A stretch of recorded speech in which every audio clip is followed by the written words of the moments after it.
Sudah bersara bukan penghalang untuk tidak kerja kuat serta berbakti kepada masyarakat.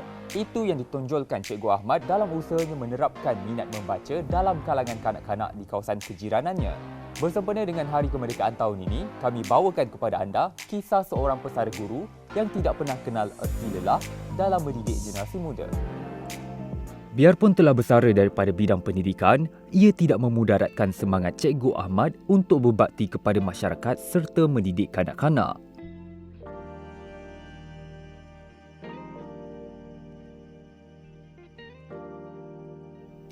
Dek kerana ingin mengisi masa persaraan dengan aktiviti, bekas guru pendidikan seni berusia 64 tahun itu sentiasa mempunyai idea yang kreatif hingga beliau berjaya mewujudkan library cikgu.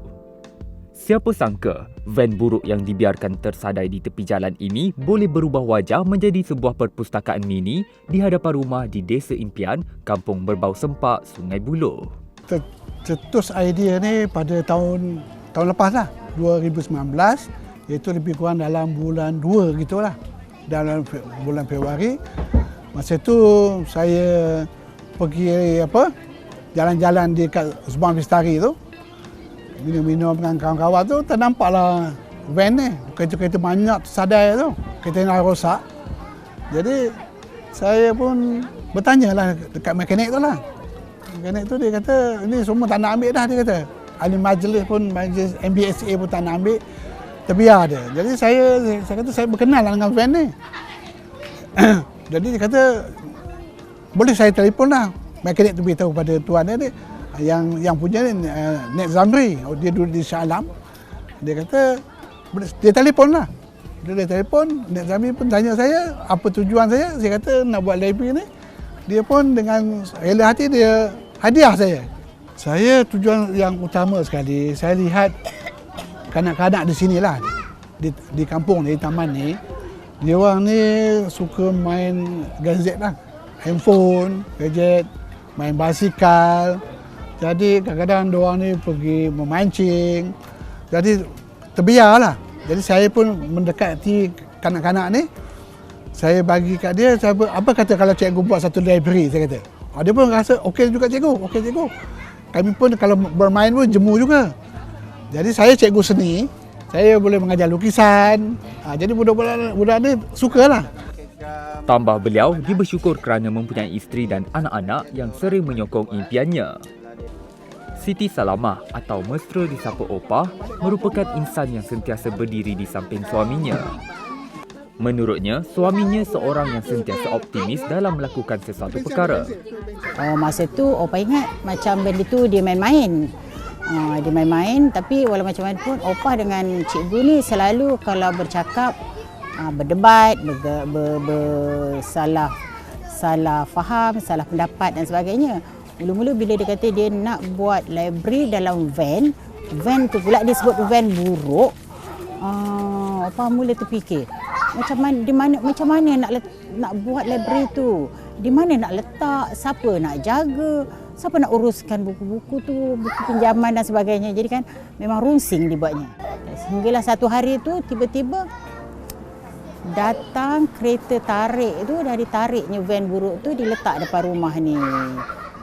Sehari ke sehari dia buatlah sendiri kerja-kerja tu. Dia selalu bukan bergaduh tapi kita bertentang pendapat. Bertentang pendapat. Kan dia berfikir cara lain, kita berfikir cara lain.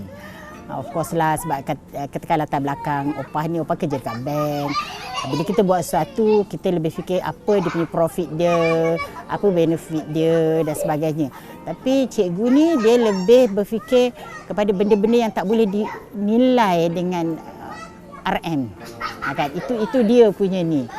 So dia kata dia nak didik anak-anak terutama di kawasan macam sini.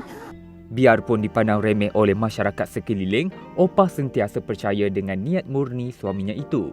Opah ni sebenarnya, itulah kita, orang kata seorang perempuan ni, siapalah kalau bukan isteri yang berada di belakang seorang lelaki itu kan. Jadi itu je lah Opah, prinsip Opah. Mana yang boleh Opah tolong. Plan pencen tu tidak khusus kepada library cikgu. Macam Opah tak khususkan kepada itu.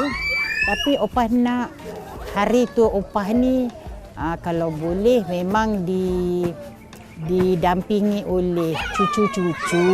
Itu je. Tapi ialah semua tu kita, orang kata kita merancang rancangan Allah Ta'ala yang lebih baik. Opah ada 2 anak. Sampai sekarang Opah baru ada seorang cucu. Jadi kita kena terimalah hakikat tu kan. Tapi bila ada ramai cucu-cucu macam ni, Opah rasa sangat selesa lah. Kadang-kadang sunyi-sunyi ketuk pintu, Opah. Opah rasa tak kesunyian. Kan? Opah rasa tak kesunyian kata. Just in case kalau apa-apa terlantar ke apa, ada orang datang tengok Opah. Macam tu. Jadi Opah seronok rasanya. Berkhidmat dalam bidang perguruan selama 45 tahun, memahami dunia kanak-kanak bukan asing baginya. Sedar dengan perubahan minat semasa kanak-kanak, Cikgu Ahmad sering mengadakan kelas seni untuk menarik minat pengunjung yang datang. Rata-rata, semua buku di library cikgu ini merupakan sumbangan orang ramai. Menurut Cikgu Ahmad, mereka yang ingin menyumbang buku-buku akan menghantar koleksi masing-masing ke kediaman Cikgu Ahmad. Jadi buku-buku ni pun semua hasil daripada usaha anak Opah yang sulung tu, Fatin. Dia usaha untuk dapatkan buku-buku sumbangan daripada kawan-kawan dia dan daripada kawan-kawan media sosial dia. Jadi memang tak sangka sambutannya, alhamdulillah, banyak buku-buku sampai. Mula-mula sekali bila sampai buku tu, Opah rasa sedih sebab bila yang sampai tu ada masanya yang sampai mula-mula tu ialah buku-buku exercise sebenarnya. Buku exercise yang anak dia orang dah buat. Tapi bagi Opah tak apa. Kurang-kurangnya ada sambutan. Lepas tu sehari ke sehari makin ramai. Ada sampai yang menghantar buku-buku baru. Buku-buku yang belum dibuka lagi, novel dan sebagainya. Rasa bersyukur sangat. Murah hatinya rakyat Malaysia. Orang yang kita langsung tak kenal. Sudi datang, sudi bawa benda-benda tu. Memang rasa terharu. Nur Hafizah Harun merupakan pengunjung tetap library cikgu. Menurutnya, library cikgu merupakan idea yang menarik untuk memupuk sikap suka membaca dalam kalangan kanak-kanak. Saya sebenarnya betul-betul bersyukur kerana ada library cikgu ni untuk anak-anak saya dapat dekat dengan buku lagi lah. Saya rasa buku-buku dia banyak memberi rujukan kepada anak-anak lah. Sangat baik untuk generasi kita yang terlalu gemarkan telefon. This is one of the diversion lah. So budak-budak boleh dekat dengan buku, pegang buku dan boleh belajar dan membaca buku.